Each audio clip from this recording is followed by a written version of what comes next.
Hello there. Now, back in 2013, when the sitting president and his deputy were vying for the positions they are currently occupying in this country, they propagated a regime so youthful that was the perfect match for the future and success of youth in this country. Now, the big question is, 10 years down the line, is that the case?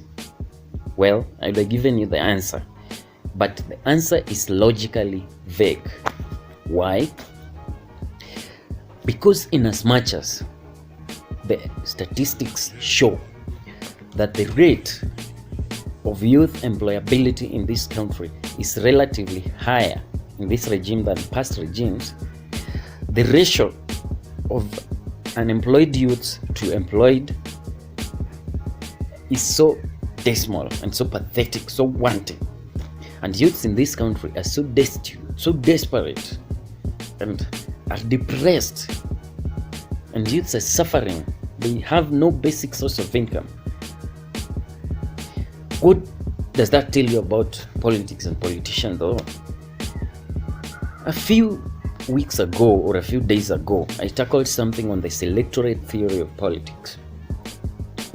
One of the key tenets of the logic of political survival is that pay or keep your friends wanting more from you. Now, this is a tool that politicians in this country have used so much that they are getting used to our youth in this country and reducing them into mere tools of delivering votes on election days. Now, this is why today's podcast is majorly for the youth of this country. We are headed towards electioneering period in the year 2022, that's next year. And currently we are speaking a referendum.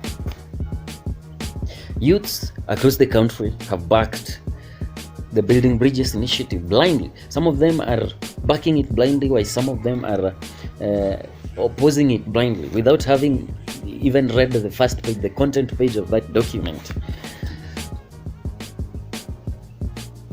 And therefore, my message to youth in this country is, they say, let the sleeping dog lie. And our leaders are good masters of that saying. So the more you sleep, the later you will wake up to a gone kid. They say in Kiswahili, chelewa chelewa, utapata mwana si wako. So the more you sleep, the more they will leave us lie. And the more we lie, the more they take from our bag to their bag. Look at state appointments for example. In the past 2-3 years, there were a lot of appointments that took place in this country. How many youths were there? And youth, when I talk of youth, the definition of youth is someone slightly above 17 years old, that is 18 years old, to 35 years of age. How many have been appointed? Seriously, is there any youth minister in this country? I look around, I don't see any. I don't know whether you see any anytime you look around.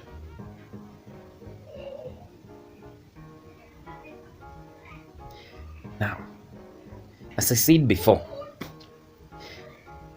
democracy is a good thing, a very good thing. The only difference is democracy does not guarantee equality of conditions.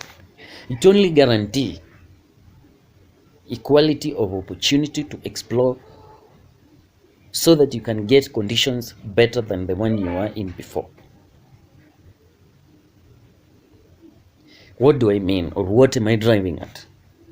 Kenya is a democratic state.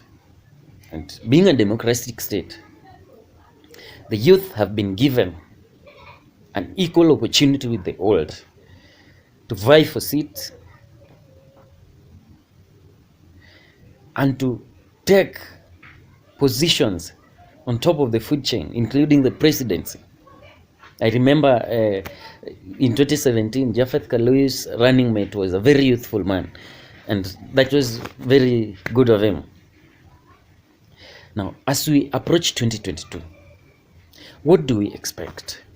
And what should we do to change the political age or political life expectancy in this country? This is a clarion call to the youth to rise up and to stand together and turn their backs on divisive politics of our elderly politicians. The incitement they do to incite us, just like they did in 2017 when we almost reduced to chaos. And remember 2007, also the youth were seriously used when there were a lot of political violence in this country. So it's time the youth rise up to stand with each other, campaign for each other, and let us take the mantle in this country. Talking of youths, I want to congratulate a friend of mine we were with in high school, Mr. Daniel Dera, who is vying for MCA back in Kakamega. Congratulations, my brother. I wish you well in your journey. Now, my disclaimer is to the youth. You have been the lying dog for so long. It's time you wake up coming 2022. Do your thing and become the future presidents of this country. Thank you very much for listening. Subscribe, like, and comment the content you will want me to post. Welcome to Kodima TV, home of knowledge.